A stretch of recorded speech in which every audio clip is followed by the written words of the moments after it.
Hello friends, नमस्ते, अस्सलाम वालेकुम। मेरी इस उम्मीद के साथ कि आप जहाँ होंगे हंसते बसते मुस्कुराते होंगे। आज की शानदार वीडियो का आगाज़ करते हैं जिसका टाइटल है why India is developing Naina city. और नैना सिटी जिसे मुंबई के आसपास किसी स्मार्ट सिटी के तौर पर बनाया जा रहा है, तो देखते हैं नैना सिटी के क्या फैक्ट्स हैं और इसका शहर का क्या फ्यूचर हो सकता है मुमकिन तौर पर। तो इस वीडियो का आगाज़ करते हैं, लेकिन उससे पहले रिक्वेस्ट है, चैनल पर फर्स्ट टाइम आए कंटेंट पसंद आए तो वीडियो को लाइक और चैनल को सब्सक्राइब करना मत भूलिएगा।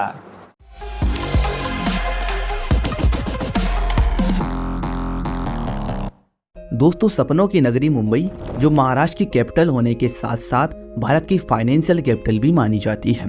मुंबई एक कोस्टल शहर होने के कारण अरब सागर में एक प्रमुख पोर्ट का काम करता है। मुंबई शहर भारत के सबसे अमीर शहरों में से एक है और भारत के सभी शहरों की तुलना में यहाँ करोड़पति और अरबपतियों की संख्या सबसे अधिक है। जहाँ एक तरफ मुंबई में भारत का सबसे पुराना स्टॉक एक्सचेंज यानी कि बॉम्बे स्टॉक एक्सचेंज मौजूद है, वहीं भारत का केंद्रीय बैंक यानी कि रिजर्व बैंक ऑफ इंडिया का हेडक्वार्टर भी इसी शहर में मौजूद है। इसके अलावा भारत का पहला 6 lane access control Mumbai Pune expressway, भारत के सबसे बिजी एयरपोर्ट में से एक छत्रपति शिवाजी महाराज इंटरनेशनल एयरपोर्ट और अपनी खूबसूरती के लिए मशहूर बांद्रा वरली सी लिंक भी मुंबई शहर में मौजूद है। लेकिन दोस्तों, ये सब कुछ भी नहीं है, क्योंकि हाल ही में बनकर तैयार हुआ Shri Atal Bihari Vajpayee trans harbour link ने मुंबई की खूबसूरती में 4 चांद लगा दिए हैं। इसके अलावा आने वाले समय में भारत का सबसे खूबसूरत रोड यानी कि मुंबई कोस्टल रोड तैयार होने वाला है। साथ ही मुंबई एयरपोर्ट के बढ़ते लोड को कम करने के लिए नवी मुंबई इंटरनेशनल एयरपोर्ट भी डेवलप किया जा रहा है। मुंबई जैसे शहर में ये सब इसलिए हो रहा है क्योंकि ये भारत की वित्तीय राजधानी है और ये शहर जॉब्स, इन्वेस्टमेंट, बिजनेस और एंटरटेनमेंट का मेजर हब भी है। यही वो वजह है कि मुंबई शहर में आने वाली भीड़ दिन ब दिन बढ़ती जा रही है और यही वो कारण था कि महाराष्ट्र सरकार ने मुंबई की उपनगरी के तौर पर नवी मुंबई को डेवलप किया था। लेकिन दोस्तों, दिक्कत ये है कि मुंबई की तरह ही नवी मुंबई में भी भीड़ दिन ब दिन बढ़ती जा रही है और आने वाले समय में नवी मुंबई भी एक घनी बस्ती हो जाएगी। तो यही सब समस्याओं को देखते हुए महाराष्ट्र सरकार नवी मुंबई के पास एक नया शहर बना रही है जिसका नाम है नैना। नवी मुंबई एयरपोर्ट के पास एक अल्ट्रा मॉडर्न फैसिलिटी वाला नैना शहर 371 स्क्वायर किलोमीटर में फैला एक वेल प्लान शहर होने वाला है। तो दोस्तों, आज की वीडियो में हम नैना सिटी के बारे में डिटेल में जानेंगे। आखिर क्यों भारत को इस तीसरे मुंबई की जरूरत पड़ रही है और ये नैना सिटी मुंबई के साथ साथ भारत के विकास के लिए कितनी ज्यादा जरूरी है। तो आइए जानते हैं नैना के बारे में। दोस्तों, नैना यानी कि Navi Mumbai airport influence notified area Navi Mumbai airport के पास एक प्लान सिटी है। ये शहर नवी मुंबई से 25 किलोमीटर के दायरे में मौजूद है और इसे महाराष्ट्र के ग्रोथ इंजन के रूप में डेवलप किया जा रहा है। नैना शहर को 13 जनवरी 2013 को फॉर्मली अनाउंस किया गया था और नवंबर 2014 में इसे भारत के सबसे बड़े शहर के रूप में डिस्क्राइब किया गया था। और जैसा कि सभी जानते हैं कि दिल्ली में मौजूद इंदिरा गांधी इंटरनेशनल एयरपोर्ट के बाद मुंबई का छत्रपति शिवाजी महाराज इंटरनेशनल एयरपोर्ट भारत का सबसे बिजी एयरपोर्ट है, जहां डेली 900 से ज़्यादा फ्लाइट ऑपरेट होती हैं और पैसेंजर की भीड़ इस एयरपोर्ट पर लगातार बढ़ती जा रही है। तो इसी को देखते हुए महाराष्ट्र सरकार नवी मुंबई में Navi Mumbai international airport develop कर रही है, जिससे मुंबई एयरपोर्ट के बढ़ते लोड को कम किया जा सके। ये एयरपोर्ट फिलहाल अंडर कंस्ट्रक्शन है और कहा जा रहा है कि साल 2024 में इसके फेज 1 को ऑपरेशनल कर दिया जाएगा। दोस्तों, नवी मुंबई में बनने वाले इस एयरपोर्ट की वजह से इस एरिया में प्रॉपर्टी को लेकर काफी ज्यादा क्रेज देखने को मिल रहा है। ऐसे में यहाँ पर अनप्लान ग्रोथ से बचने के लिए और लोगों को अल्ट्रा मॉडर्न फैसिलिटी प्रोवाइड करने के लिए नवी मुंबई के पास एक प्लान सिटी बनाने का प्रस्ताव तैयार किया गया, जिसका नाम है नैना। नैना सिटी को बनाने का सरकार का मकसद ये था कि प्रपोज नवी मुंबई एयरपोर्ट के पास अनप्लान ग्रोथ से बचा जा सके। वास्तविक रूप में इसका मतलब ये है कि विकास को बारीकी से मॉनिटर्ड और अप्रूव केवल नैना के इंचार्ज प्लानर द्वारा किया जाएगा। यहाँ पर सवाल आता है कि नैना भूमि पर इस समय क्या मौजूद है। तो आपको बता दें, जनवरी 2013 में जारी एक नोटिफिकेशन में नैना में 270 गांव और कई इंडिपेंडेंट हटमेंट्स मौजूद हैं। इसके साथ ही multi storey building, apartment complexes, big house, school, bank, clinic और फार्म हाउस भी मौजूद हैं। इसी को देखते हुए सरकार यहाँ पर high growth zones, mix use zones, parks, school और वो सभी प्रकार की चीज़ें प्रोवाइड करना चाह रही है जो शहरी जीवन की बैकबोन होती हैं। दोस्तों, जब नैना सिटी को प्लान किया गया था तो ये एरिया 550 से 600 स्क्वायर किलोमीटर के बीच था, लेकिन वर्तमान में 371 स्क्वायर किलोमीटर के एरिया में नैना सिटी को डेवलप किया जा रहा है।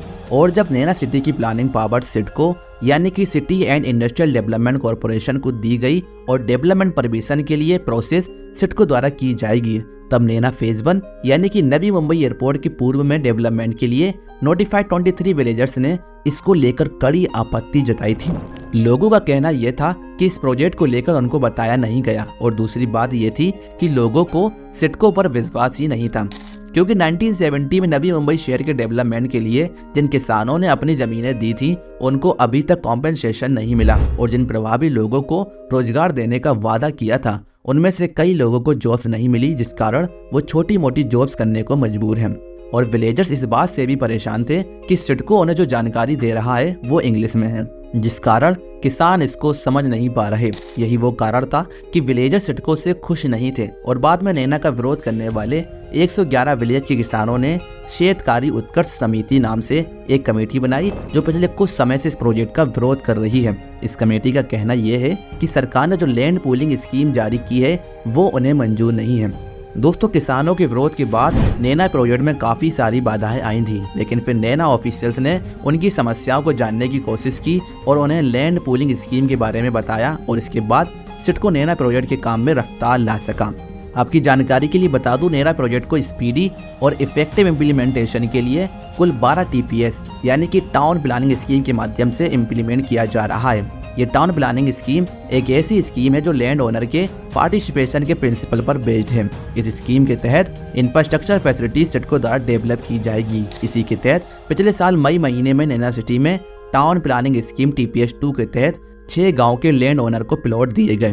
दोस्तों, नैना प्रोजेक्ट सिडको द्वारा शुरू किया गया MMR के भीतर एक अल्ट्रा मॉडर्न शहर के रूप में उभरेगा, जिसमें सभी इनकम ग्रुप्स के लिए education, health, commerce, tourism, hospitality जैसे दूसरे सेक्टर से संबंधित एक्टिविटीज शामिल होगी। इस प्रोजेक्ट के तहत लैंड ओनर को उनकी लैंड का 40% तक डेवलप लैंड देकर उन्हें डेवलपमेंट में पार्टनर बनाया जाता है, जबकि बची हुई 60% लैंड का यूज फिजिकल और सोशल इंफ्रास्ट्रक्चर के लिए किया जाता है।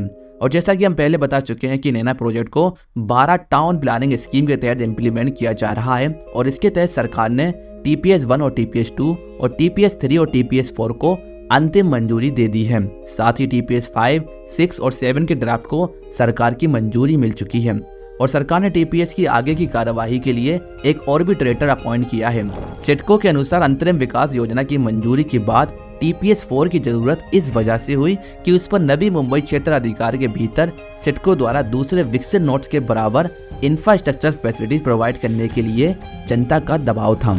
इसके अलावा नवी मुंबई के पनवेल नोड के पास विलेज अदाई, अकुरली, सिलोत्तर रायचूर और पाली देवात के निकटतम क्षेत्र में डेवलपमेंट का हाई प्रेशर है। इसलिए TPS 4 की boundary town planning scheme number 1 और 2 की पहले से पब्लिश हो चुकी बाउंड्री के पास आइडेंटिफाई की गई और इसकी पहुंच मौजूदा पनवेल माथेरान रोड तक है। सिडको ने हाल ही में TPS 2, 3, 4, 5 और 6 के तहत डेवलपमेंट वर्क के लिए टेंडर फ्लोट किए हैं, जिसमें स्टेज 1 तक के रोड, स्टॉर्म वाटर ड्रेन का डेवलपमेंट शामिल है। इसके अलावा रिपोर्ट्स के मुताबिक सिडको ने नैना क्षेत्र में 14,321 करोड़ के इंफ्रास्ट्रक्चर प्रोजेक्ट के प्लान की अनाउंसमेंट की है।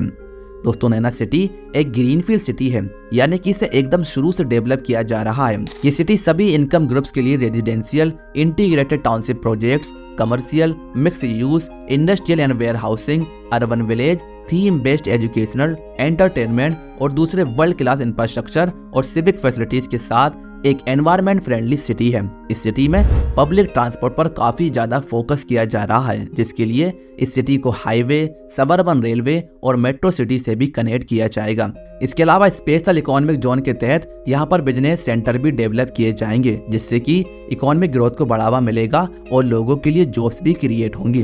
दोस्तों, नैना सिटी की सबसे खास बात यह है कि नवी मुंबई के पास होने के कारण इसे upcoming Navi Mumbai international airport से बेहतर कनेक्टिविटी मिल रही है। इसके अलावा JNPT यानी कि जवाहरलाल नेहरू पोर्ट ट्रस्ट भी इसके पास है, जिसका फायदा भी नैना सिटी को मिलेगा।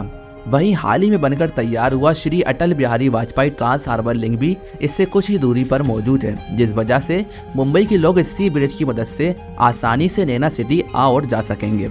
साथ ही साथ मुंबई पुणे एक्सप्रेस वे भी नैना रीजन से होकर गुजर रहा है। इसके अलावा dedicated freight corridor, Delhi Mumbai industrial corridor और Virar Alibag multi modal corridor जैसे प्रपोज ट्रांसपोर्ट कॉरिडोर इसी रीजन से होकर गुजर रहे हैं, जिस वजह से नैना सिटी भारत और देश विदेश के सभी बड़े इन्वेस्टर्स के लिए फर्स्ट प्रायोरिटी बन चुका है। इस सिटी को सरकार थर्ड मुंबई के रूप में डेवलप कर रही है और इसके डेवलप हो जाने से महाराष्ट्र के साथ साथ भारत की इकोनॉमिक ग्रोथ में बढ़ावा मिलेगा। साथ ही लोगों की क्वालिटी ऑफ लाइफ इंप्रूव होगी। इस सिटी से जहां एक तरफ कई लोगों के लिए जॉब्स क्रिएट होंगी, वहीं उनकी इनकम में ग्रोथ देखने को मिलेगी। उम्मीद करता हूँ जल्द ही ये वेल प्लान नैना सिटी को कंप्लीट कर लिया जाए, जिससे मुंबई के बढ़ते प्रेशर को कम किया जा सके। फिलहाल वीडियो में इतना ही। पसंद आई तो लाइक। नैना सिटी तो मुखफ़फ़ है, अब मैं यहाँ पर तो याद नहीं रख पाऊँगा क्योंकि नोएडा का मुखफ़फ़ याद करते हुए मुझे अच्छा खासा वक्त लगा था, यानी new Okhla industrial development authority, और नैना का भी एक पूरा बता रहे थे।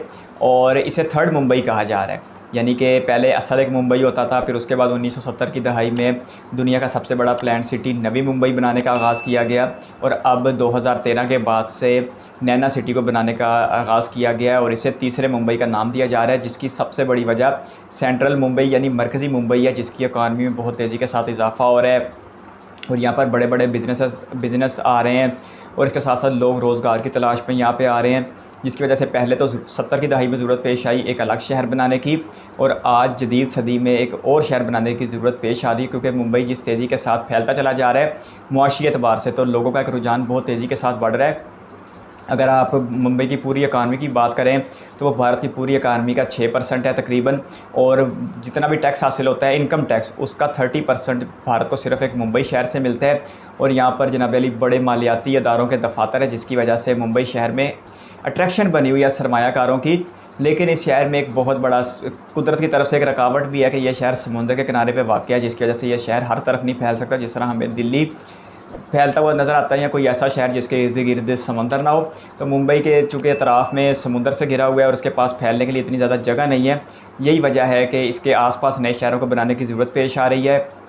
पहले नवी मुंबई बना और अब नवी मुंबई के बारे में बता रहे थे कि नवी मुंबई भी चूँकि तेज़ी के साथ कामयाब हो रहा है, इसमें मेट्रो तकरीबन चलने वाली है या शायद अब तक चल भी चुकी हो। फिर इसी तरह भारत का बहुत बड़ा international airport Navi Mumbai international airport भी यहाँ पे बन रहा है। यहाँ पर भी बैनुल अक़वामी अदारे आके बैठ रहे हैं, यहाँ पर भी लाइफस्टाइल बड़ा बेहतर हो रहा है, लोगों का रुझान नवी मुंबई में बढ़ रहा है। और बहुत सारे ऐसे लोग हैं जो रहते तो नवी मुंबई में लेकिन जॉब मुंबई में जाके करते हैं, क्योंकि अब ये ट्रांसपोर्टेशन है ये बहुत ज़्यादा आसान हो गई है जब से ये मुंबई ट्रांस हाइबर लिंक, जिसका नाम Atal Bihari Vajpayee trans harbour link है, जब से ये बने उस वक्त से मुंबई से नवी मुंबई का फासला सिर्फ़ और सिर्फ 20 मिनट का रह गया, जो इससे पहले 2 घंटे का हुआ करता था। तो उसके बाद से अब इन दोनों शहरों ख़ास तौर पर नवी मुंबई में इकॉनमी की माशी एतबार से भी एक बूस्ट देखने का मिलेगा, और उसका असर फिर ये आएगा कि एक दिन नवी मुंबई भी छोटा पड़ जाएगा और सरकार ने दूर अंदेशी करते हुए एक नए शहर को बनाने का फ़ैसला कर लिया है। पहले तो इस शहर को तकरीबन 500-600 स्क्वायर किलोमीटर में बनाना था, अब उसका जो एरिया वो 300-350 किलोमीटर के आसपास रह गया स्क्वायर किलोमीटर। और जो कुछ रुकावटें आ रही हैं वो बता रहे थे कि विलेजर्स ने उसके ख़िलाफ़ एहतजाज किया। आज के दिन तक भी उसके इर्द गिर्द 270 देहात पाए जाते हैं, और इन सब लोगों को कायल करना और इन सब लोगों को आउटपुट में कुछ देना, जिस तरह के बता रहे थे कि 40% जो है वो डेवलप करके दिया जाएगा, बाकी 60% जो है वो सोशल वेलफेयर के लिए रख लिया जाएगा। तो अब ये तो फिर सरकार को बेहतर पता है कि उसने कौन सा रास्ता निकालना है, क्योंकि सिडको का नाम बीच में आ रहा था और सिडको के बारे में, वहाँ के आम देहातियों के बारे में, जो उनका आम देहातियों का ख्याल है वो सिडको के बारे में बड़ा ही नामुनासिब है, जिसकी वजह से वहाँ पर एहतजाज भी देखने को मिले थे। लेकिन अगर एक देरपा प्रोजेक्ट है तो सरकार को इस पर इन्वेस्टमेंट भी करनी चाहिए और लोगों को कायल भी करना चाहिए। और अगर मुंबई को तो तरक्की तो कर ही रहा है, लेकिन अगर मज़ीद तरक्की देनी है तो फिर इस तरह के शहरों की बनाने की ज़रूरत पेश आती रहेगी, क्योंकि एक वक्त में जब 70 की दहाई में नवी मुंबई का आगाज़ किया गया होगा तब उस वक्त भी ये नामुमकिन लगता होगा, लेकिन आज ये 10-12 लाख की आबादी के साथ दुनिया का सबसे बड़ा शहर बन गया, जो प्लानिंग के तहत आबाद किया गया। तो नवी मुंबई की सड़कें, यहाँ की मेट्रो, यहाँ का एयरपोर्ट जब सारा मुकम्मल हो जाएगा तो फिर एक ज़बरदस्त नज़ारा देखने को मिलेगा, तो बड़ा ही ज़बरदस्त लाइफस्टाइल देखने को मिलेगा इस शहर का। इसी तरह फिर नैना सिटी में भी हो जाएगा। फिर नैना सिटी को जो नवी मुंबई इंटरनेशनल एयरपोर्ट के साथ लिंक किया जाएगा, क्योंकि सिर्फ 25 किलोमीटर का फासला है, फिर वो ट्रांस हाइबर लिंक प्रोजेक्ट को भी इस्तेमाल कर लेंगे। फिर यहाँ पर जनाब वेस्टर्न डेडिकेटेड फ्रीट कॉरिडोर भी गुजर रहा है, मुंबई पुणे एक्सप्रेस वे भी यहीं से गुजर रही है। फिर इसी तरह जवाहरलाल नेहरू पोर्ट जो भारत का सबसे बड़ा पोर्ट है वो भी यहीं पे है। तो इन सारी चीज़ों की वजह से इन्वेस्टर्स के लिए ये एक बड़ी ही साजगार जगह बन के सामने आएगी, लेकिन उससे पहले सरकार को अपने सारे इंतजामात मुकम्मल करने के। तो आज बिल्कुल फ़र्स्ट टाइम नैना सिटी के बारे में सुने, तो इसलिए इस वीडियो के अलावा तो मेरे पास कोई इतनी ज़्यादा जानकारी नहीं है। बाकी मज़ीद अगर मौका मिला तो फिर इसके बारे में तसल्ली से देखेंगे किसी और में, क्योंकि कुछ एक स्मार्ट सिटी हैं जैसे धुलेरा स्मार्ट सिटी, उसके कई एक वीडियोस देखे हुए हैं। फिर इसी तरह इधर छत्तीसगढ़ में नया रायपुर स्मार्ट सिटी बन रहा है, और फिर जम्मू में इधर श्रीनगर स्मार्ट सिटी बन रहा है। तो इस तरह बहुत सारे स्मार्ट सिटीज़ के ऊपर भारत में काम हो रहा है, और उनमें से जो मरकज़ी और एक बड़ा स्मार्ट सिटी है धुलेरा स्मार्ट सिटी की तरह, वो नैना स्मार्ट सिटी कहा जा सकता है। और फ्यूचर में जब ये सारे प्रोजेक्ट मुकम्मल होंगे तो यकीनी तौर पर इसकी जो इकानमी है वो बिलियंस डॉलर में चली जाएगी। और मुंबई के रहने वालों को अच्छी खासी आसानी भी आएगी, क्योंकि मुंबई में इस वक्त रहना अच्छा खासा मुश्किल हो चुका है, तो उस वजह से लोगों को आसानी आएगी। आप किस तरह का अपडेट देना चाहते हैं कमेंट बॉक्स में अपनी राय दे सकते हैं। इस वीडियो को यहाँ तक देखने के लिए आपका बहुत बहुत शुक्रिया।